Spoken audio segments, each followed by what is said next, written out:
અંબાણી વિરોધીઓ માટે બહુ જ દુઃખદ સમાચાર છે. અંબાણીએ ટ્રમ્પને ખરીદી લીધો. બોલો, તમે કહો ને કે મોદીને ખરીદી લીધો છે અંબાણીએ, તો હવે ટ્રમ્પને ખરીદી લીધો. અમેરિકામાં સૌથી મોટી રિફાઇનરી બનવા જઈ રહી છે. આખા અમેરિકાની. એ કોણ બનાવશે? અંબાણી. $300 બિલિયન કરાર થયો અંબાણી હારે.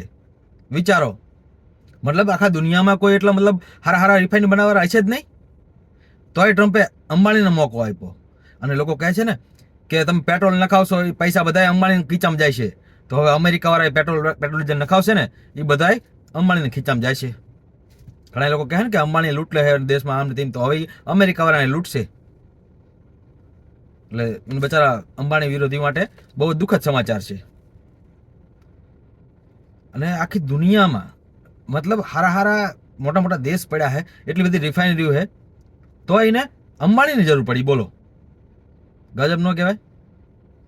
હવે એક લોજિક લગાવો યાર આના બાબતે, કે તમે મતલબ જેમ બતાવો ને અલગ અલગ વસ્તુ, એવી રીતે કે મોદી આ કરાવ્યું છે, મોદીએ પૈસા કમાવા માટે આમ ને તેમ ને, તો આમાં કંઈક એવું લોજિક લગાવો તો મજા આવે યાર કંઈક.